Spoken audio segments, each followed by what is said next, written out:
Hey, what's going on, everybody out there? This is Derek Duesenberry with Razor Eye Fishing. This week we're going to go over hook differences, some of your more common hooks, and hook sizes.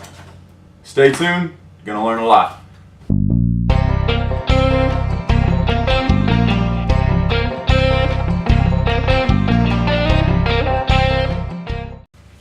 Alright, so as I stated before, we're going to go over some different hook types that you're going to see when you get started fishing, or if you're already fishing, maybe you haven't seen some of these.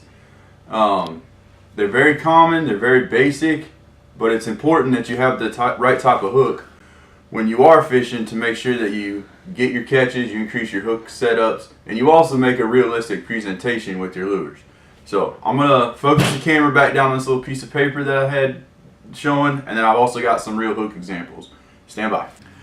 Alright everyone, so this is a little piece of paper that I had made to kind of help y'all see the differences of hooks, because I don't actually have all of these, but from left to right we got worm, flipping, frog, swim, octopus, and circle. I put those next to each other because there is differences and I wanted y'all to see that. Weedless and treble. So these are just kind of more your common hook styles, and we're going to go over sizes at the end of the video. So stay tuned for the styles, but then also we're going to do the sizes later. So starting with the worm hook, you'll notice that this eye is in line with the hook point. Alright, so what that allows us to do is to rig up a worm straight Texas rig. Texas rig means a weedless hook positioning inside the worm, and it also helps give it a lifelike presentation. The important thing to notice about this hook is you have this bend here that helps the worm from not sliding down the hook shank. Okay, that helps you be able to use your worm longer and also, again, create a more realistic presentation. When you are using this hook style, your worm is going to tend to fall flatter, okay? Especially if you're using a weightless, as in no weight above your worm. This is going to fall really flat, and then depending on how much weight you have, more than likely your worm's going to sit on the bottom fairly flat also, okay? It's not going to stand erect like your flipping hook as much. So that makes this hook really good for your Carolina rigs. Alright, your flipping hook, and I don't have one on this hook, but hopefully you can see on a little piece of paper there's a little knob there right there. So that's a bait keeper. You see them in different styles depending on the company. What that's supposed to do is to help keep the worm from falling down, because this hook doesn't have the little bendy there. Okay, so when you're hooking this either straight with the hook exposed, alright, or you're hooking it Texas rig like your worm hook, that worm's going to want to slide down there if you don't have a bait keeper, okay, or a worm keeper. I usually just tie my own on. I'll do another video on that.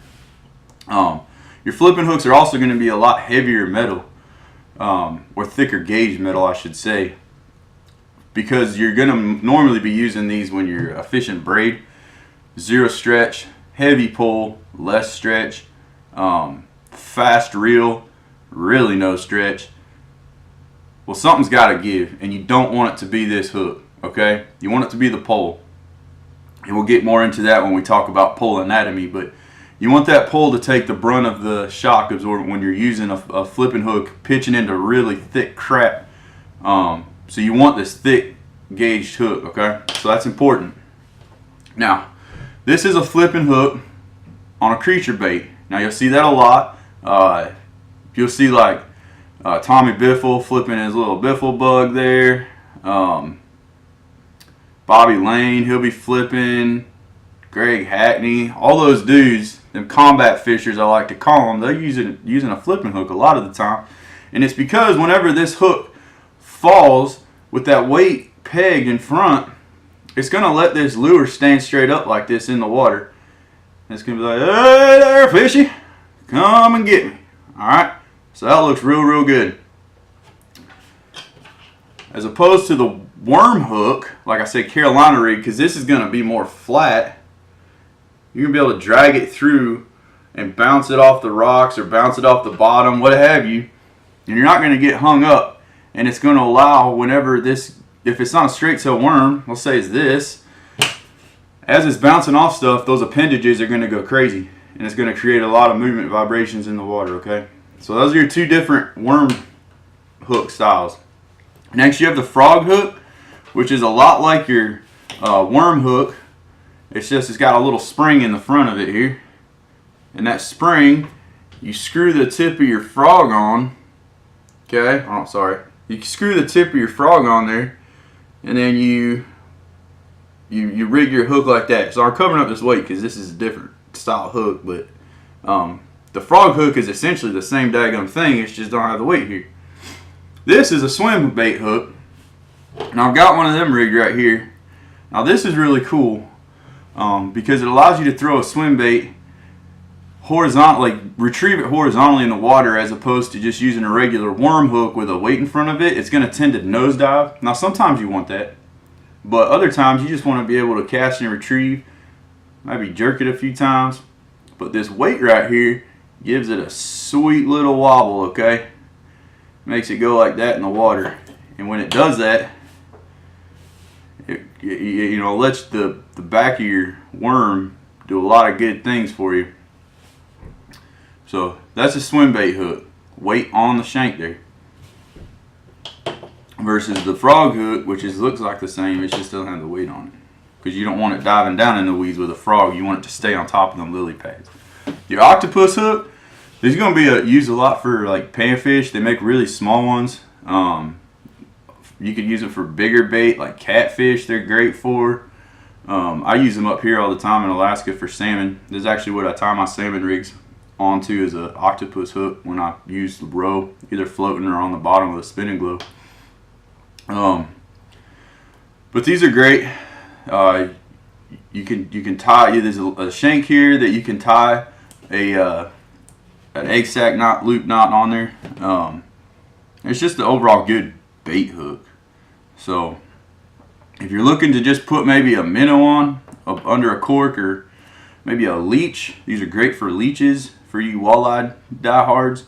Get you a smaller hook like this one here, and then you're gonna hook the leech on. You're gonna hook the minnow on, and these are pretty lightweight, so it's gonna allow that live bait aspect of it have a real easy presentation, instead of a big old hook just weighing it down and that minnow just kind of looking all funky, just shaking in the water as opposed to swimming around.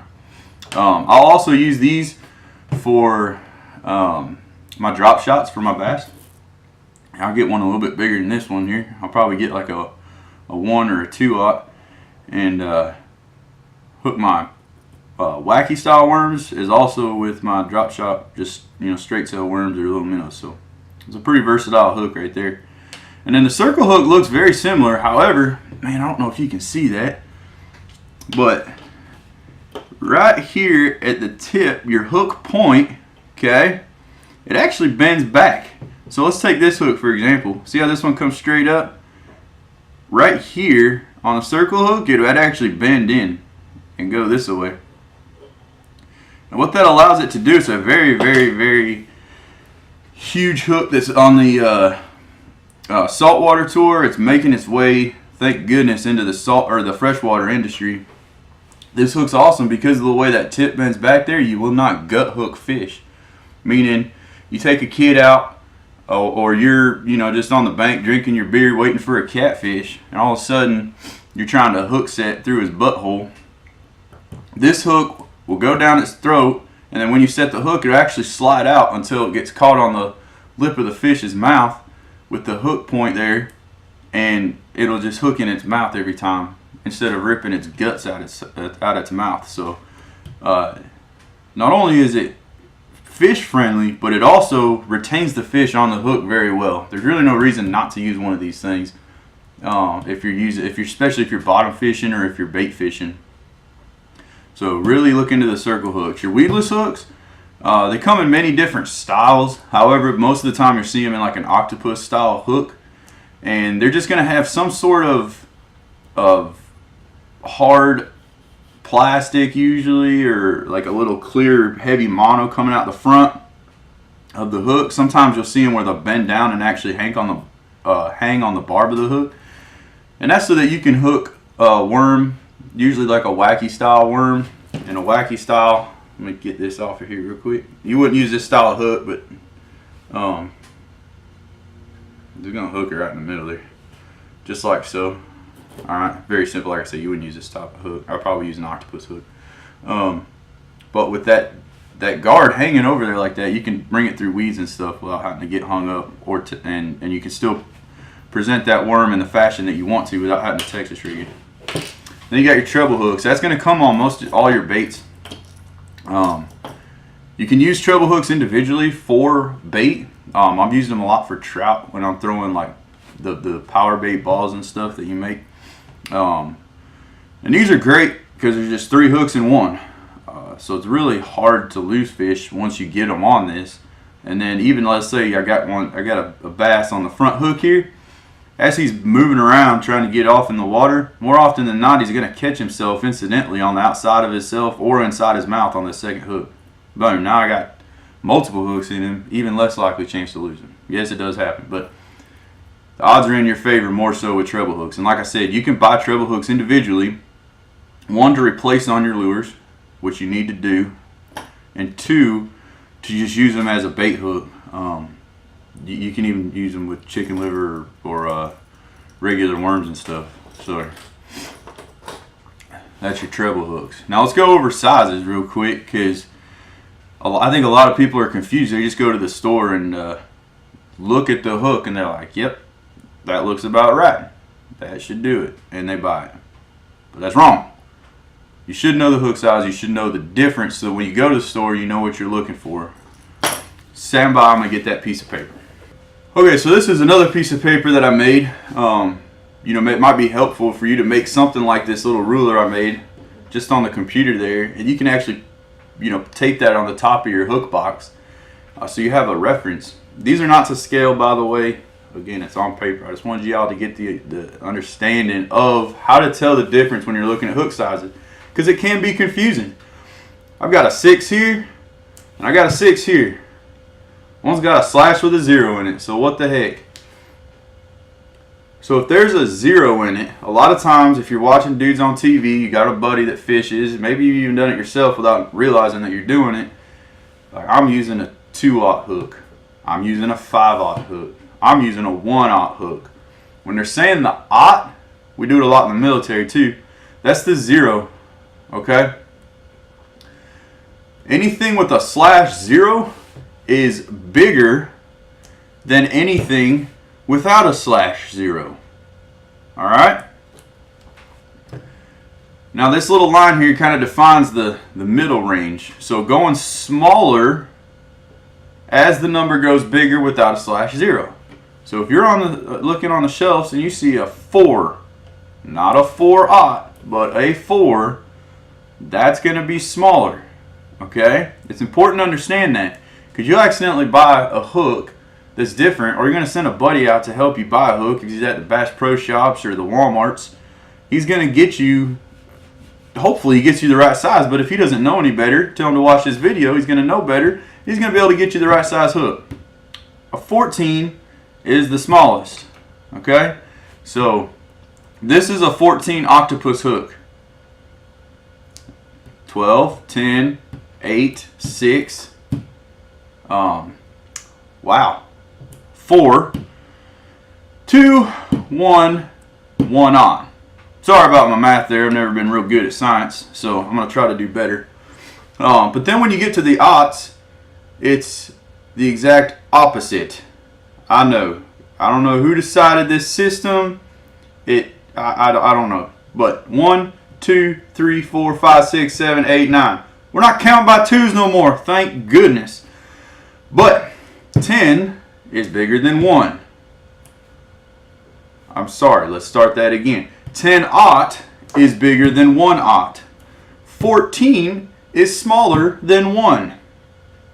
So, until you learn this, okay, I highly recommend that you make something of this fashion and put it on your bait box or your hook box put it up in your room until you remember. Put it on your mirror until you remember it. The only great thing about this, until you figure it out, is that it's standardized through all the hooks. Okay, so your trebles are the same way. Your 14, 12, 10, 8, 6, 5, 4, 3, 2, 1s are smaller than your 1/0, 2/0, 3/0, 4/0, 5/0, 6/0, 7/0, 8/0. Okay, same thing with your flipping hooks. This is a 2, smaller, 1, small, a little bit bigger, 1/0 bigger, 2/0 bigger yet, 3/0 bigger yet, 4/0 bigger yet, and so on. Same with the worm hooks. All right, so once you understand the philosophy that goes behind the numbers here, then you can use that to apply to any hook. And I'm telling you, it's going to be invaluable, because you're going to, once you pick it up, you'll be like, all right, I'm throwing X soft plastic, and I know that I need a 4/0 hook for that. Well, you go to your box there, label your box 4/0, so you're not sitting there lining up your hooks on your worm, like maybe you have been. Write that on the box and use it. That way, whenever you run out of hooks, or you need to buy new hooks just because they're old and you can't resharpen them anymore, or they're rusted, you've already got it on your hook box there, 3/0, 4/0. You go to the store, you buy that one, and you're done. It's going to save you a lot of time rather than sitting there like, that looks right. And then you get home and you realize that you already have 20 of those styles hooks and you need a different size. So when you're looking on the packaging, all right, you're going to see this at the top of the packaging. So this was an octopus hook, and I actually cut them off just like this. This was not for your benefit, and I put them in my hook box, and so that way I know what style and what size it is, especially for the hooks that I don't use that often. When I do have to replace them, it's really handy to have this already in the hook box with it. But see right here, this is my size. So this is a 5/0, not to be confused with a 5, which would be very tiny compared to this. Okay, so that's going to be somewhere on the packaging depending on the company of hook that you're buying. That's the size, and then it's going to have the style on it too. So learn this, use it. It's going to make your life less confusing and more productive and faster, more efficient on the water. Alright, thank you all for paying attention to this lesson here. I hope you can tell this is my second video that I'm pretty passionate about this stuff, and I hope that comes off in my videos. Please learn this stuff, because it's going to make you a better fisherman, okay? And then also teach it to somebody. I've learned over the years that you actually learn more yourself by teaching others, because they're going to ask the stupid questions that you're not asking yourself, because you're not stupid. So teach somebody else. Let them ask you questions. If you don't know it, be humble. I don't know. I'll find out. I'll get back to you. And how are you going to find out? You're going to ask Razorite Fishing. I'm Derek Dewsbury. Thank you for watching. Thank you for our military, for our first responders, for our school teachers, for anybody that's underappreciated. Really appreciate what you do. Subscribe, like, follow us on Instagram, Twitter, and we'll see you back for our next installment. Deuces.